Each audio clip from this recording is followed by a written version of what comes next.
Allô, bonjour, bonjour, comment allez-vous? J'espère que vous allez bien. Voilà, il y a longtemps, on n'a pas parlé. Voilà.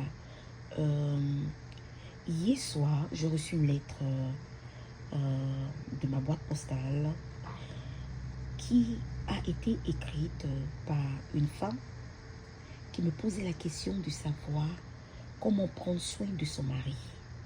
Donc, j'aimerais répondre à cette femme. Je vais d'abord dire à cette femme, ok, qui a envie de prendre soin de son époux. Je vais te dire quelque chose. Tu sais, le mariage, il est simple. Le mariage n'est pas compliqué. Le mariage est facile. Et la parole de Dieu déclare que l'homme qui a trouvé, normalement, une femme a trouvé le bonheur, n'est-ce pas? Ça veut dire que pour Dieu, il n'existe aucun problème dans un mariage. Pour Dieu, il n'existe aucune difficulté dans un mariage. Pour Dieu, le mariage est simple, facile et beau. Il faut seulement que entrer en accord avec la parole de Dieu. Lorsque tu es une épouse, il faut entrer en accord avec la parole de Dieu. C'est la parole de Dieu qui va soigner ton mariage. C'est la parole de Dieu qui va ajuster ton mariage. C'est la parole de Dieu qui va aider ton mariage à réussir. Est-ce que tu comprends? Ça, j'aimerais d'abord te dire ça. Lorsque tu es une femme, il faut d'abord être obéissante à la parole de Dieu pour que ton mariage devienne un mariage facile. Voilà. Et deuxièmement, tu sais, pour avoir un bon mariage ou pour bien te comporter dans un mariage, il faut éviter d'avoir des pensées négatives. Il faut éviter d'avoir des pensées négatives telles que, par exemple, ne te dis pas en toi-même que je ne vaux rien, je ne peux pas atteindre tel objectif, je ne pourrai pas faire plaisir à ma famille, je ne pourrai pas faire tel plaisir à mes enfants. Est-ce que tu comprends? Il faut bannir les idées négatives et il faut croire en toi. Il faut croire en toi. Il faut avoir confiance en ton potentiel. Il faut avoir confiance en tes compétences. Il faut avoir confiance en tes qualités. Si Dieu permet que tu sois dans un mariage, c'est parce qu'il t'a vu. C'est parce qu'il a compris que tu es faite pour un mariage. Dieu ne fait pas les choses au hasard. Dieu ne fait pas les choses au hasard. Si tu es marié, c'est parce que Dieu sait que tu possèdes les valeurs du mariage. Tu possèdes les valeurs du mariage. Alors, utilise ces valeurs et travaille pour ton époux et ta famille. Troisièmement, tu sais, pour avoir un bon mariage, tu n'as pas besoin de consulter des féticheurs. Tu n'as pas besoin de consulter des marabouts. Tu n'as pas besoin de consulter des devins. Tu sais, pour avoir un bon mariage, tu n'as pas besoin de faire toutes ces choses-là. Mais je vais te parler de ta personnalité plutôt. Je parle de ton caractère. En tant qu'une femme, en tant qu'une épouse, il faut travailler. Il faut travailler ton caractère. Il faut que ton caractère soit un caractère d'abord qui plaise à Dieu et un caractère qui plaira à ton époux. Parce que la parole de Dieu déclare que tu es le bonheur de ton époux. Donc tu dois t'arranger à apporter du bonheur à ton époux. Ok? Une femme mariée doit s'occuper de son mari. Ton mari, c'est comme ton bébé. Tu vois, lorsque tu tiens un bébé, tu lui donnes le lait, tu lui donnes à téter, tu lui donnes le sein et tu t'assures à ce que l'enfant mange bien. Lorsque tu es marié également, tu dois t'assurer à ce que ton époux soit heureux. Lorsque ton époux revient du travail, il faut le déchausser. Lorsque ton époux revient du travail, il faut courir vers lui. Va dans le garage, va attraper son sac de travail et rentre avec lui à la maison. Est-ce que tu comprends? Déchausse ton époux. Enlève sa veste. Fais-le asseoir. Donne-lui par exemple du jus de fruits. Demande-lui ce qu'il a envie de boire. S'il veut boire du jus de fruits, tu lui demandes, chérie, qu'est-ce que tu as envie de boire? Tu vois, tu reçois ton mari comme si c'est une nouvelle personne qui arrive à la maison. Ne traite pas ton mari comme un acquis. Ne traite pas ton mari. Ne traite pas ton mari comme un acquis. Ne traite pas ton mari comme un étranger. Ne traite pas ton mari. Excusez-moi. Ne traite pas ton mari comme un acquis plutôt. Mais traite ton mari comme une personne qui vient d'arriver à la maison. C'est ce que je veux dire. Ok? Excusez-moi, c'était mon fils qui est en train de me distraire tout à l'heure. Voilà, il m'a fait dire autre chose. Donc, traite ton mari comme un nouveau mouvement. C'est-à-dire que traite ton mari comme tu viens de le rencontrer la nouvelle fois. Lorsque tu as rencontré ton mari la première fois, la manière dont tu te comportais, tu dois faire ça tout le temps. C'est-à-dire tu dois renouveler ton accord avec ton époux. Tu dois renouveler ta rencontre avec ton époux. Voilà. Ne traite pas ton époux comme un acquis. Ne traite pas ton époux comme un acquis.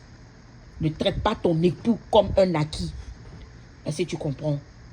Chaque fois que ton mari revient du boulot, tu lui demandes des nouvelles. Tu lui demandes les nouvelles. Tu le déchausses d'abord. Tu l'embrasses. Tu lui demandes les nouvelles. Tu lui dis, ah chérie, qu'est-ce que tu veux boire comme jus de fruits? Qu'est-ce que tu veux boire comme jus de fruits? Ou bien, qu'est-ce que tu veux prendre? Est-ce que tu veux boire de l'eau? Est-ce que tu veux prendre du sucre? Au fait, ça dépendra de lui. Voilà. Et tu le fais asseoir. Voilà. Tu le relaxes. Et après, tu vois, le soir, tu l'envoies au bain. Tu prépares le bain pour ton mari. Tu prépares un très bon, bon bain pour ton mari. Tu le laves. Quand il est dans la douche, il faut laver ton mari. Il faut prendre une éponge, tu le laves, tu lui passes la serviette et tout. Est-ce que tu comprends? Après ça, tu lui présentes la nourriture, tu as préparé un bon repas et tout pour l'accueillir. Tu lui montres que tu as ses petits soins. Et tout, après la nourriture, tu le nettoies, tu laves, tu nettoies ses dents. J'aimerais dire aux femmes mariées, dans le mariage, on ne va pas pour se reposer. On ne va pas pour dormir. On ne va pas pour être paresseuse. On a tendance à penser que quand les femmes sont mariées, c'est fini. Elles se disent que c'est terminé. Elles n'ont plus rien à faire, il n'y a plus de boulot. On ne va pas dans le mariage pour être dans une retraite. Tu n'es pas la retraite dans le mariage. Tu vas dans le mariage pour prendre soin d'une autre personne. Donc, arriver dans le mariage, tu ne dois pas être paresseuse. Dès que ton mari finit de manger, tu nettoies ses dents. Tu l'aides à arracher toute la nourriture qui s'est collée, voilà, entre ses dents. Tu nettoies proprement ses dents. Tu vas relaxer ton mari. Tu le relaxes. Et voilà, et tu peux causer avec lui. Tu le relaxes, tu le masses. Tu lui donnes des huiles essentielles. Tu masses ses pieds. Voilà. Les week-ends, par exemple, tu nettoies ses ongles. Voilà, tu lui fais la pédicure, la manicure, les week-ends, chaque week-end. Assure-toi à ce que les ongles et les pieds de ton mari sont propres. Tu utilises, par exemple, l'eau tiède pour faire ça. Il y a des machines aussi pour ça. Tu achètes les machines. Moi, j'ai déjà la machine pour la pédicure chez moi à la maison. Voilà. Donc, tu fais sa pédicure. Ne laisse jamais ton mari aller faire la pédicure dehors. Occupe-toi de ton mari. Ne laisse jamais ton époux aller manger dehors. Ne laisse jamais ton époux aller faire la manicure dehors. Occupe-toi de ton mari. Si possible, tu peux raser sa barbe. Pourquoi pas sa barbe? Voilà ce que je lui dis. Donc, ton mari doit être propre de la tête aux pieds. C'est toi qui t'en occupes. C'est pas quelqu'un d'autre. Est-ce que tu vois? Tu dois laver ton mari. Tu dois faire le lit conjugal. J'insiste, les femmes mariées, vous devez faire le lit conjugal. Vous devez faire votre lit conjugal. Vous devez faire votre lit conjugal. Vous devez faire le lit. Vous devez nettoyer la chambre. Ne laissez pas l'accès de la chambre conjugale aux employés de la maison. Même s'il y a des employés dans la maison, ne leur donnez pas accès. Toi, tu es une femme mariée, ne donne pas accès de ta chambre conjugale à une ménagère ou à un ménager. C'est toi qui nettoies ta chambre. Tu dois nettoyer la chambre, les meubles. Tu dois t'occuper de la chambre, si possible même de toute la maison, ok? Une femme mariée, c'est son rôle. Il faut t'occuper de ton mari. Et puis, surtout les femmes mariées en Occident, parfois vous avez tendance à penser que vous avez des droits. Vous ne pouvez pas vous abaisser pour nettoyer votre mari. Vous ne pouvez pas vous abaisser pour laver leurs pieds. Oui, les femmes mariées en Occident, souvent, elles ont tendance à penser comme ça. Je vous dis, ok, dans le mariage, ok, il ne s'agit pas du droit de la femme. Ce n'est pas l'émancipation dans le mariage. Dans le mariage, tu dois être une femme soumise. Tu dois être une épouse soumise. Même si tu as des grands diplômes comme moi. Moi, j'ai de grands diplômes. Voilà. Même si tu as de grands diplômes comme moi, Tu dois continuer à être soumise. Tu dois servir ton mari comme il se doit. Même si tu es juge, même si tu es juriste, même si tu es docteur, même si tu es enseignante. Tu dois t'occuper de ton mari. Est-ce que tu comprends? C'est ça le rôle d'une épouse. Tu dois prendre soin de ton mari, tu dois prendre soin de la maison. Tu dois t'assurer à ce que la maison soit colorée. Tu dois t'assurer à ce que la maison soit jolie. Tu dois apporter des fleurs dans la maison. Tu dois faire rajeunir la maison. Lorsqu'on rentre dans le salon doit fleurir. La cuisine doit fleurir. La maison doit être propre. Il faut t'arranger à ce que tout soit joli, harmonisé, ajusté. Quand ton mari vient du boulot, il ne doit pas trouver la saleté au salon. Il ne doit pas trouver la poussière dans les meubles. Il ne doit pas trouver les jouets d'enfants dans les fauteuils. Oui, les enfants jouent, mais lorsqu'ils finissent de jouer, tu dois ramasser tout. Tu dois éduquer les enfants de telle sorte que lorsqu'ils finissent de jouer avec leur jeu ou bien leur jouet, ils puissent ramasser toutes ces choses, aller les ranger avant que papa n'arrive. Est-ce que tu vois? Parce que lorsqu'il revient du boulot, lui, il est déjà fatigué, il n'a pas envie de voir le désordre dans la maison. Tout ça, ça compte. Une femme mariée, ça compte. Au lit aussi, tu dois prendre soin de ton mari. Tu ne dois pas dire à ton mari, je suis fatigué.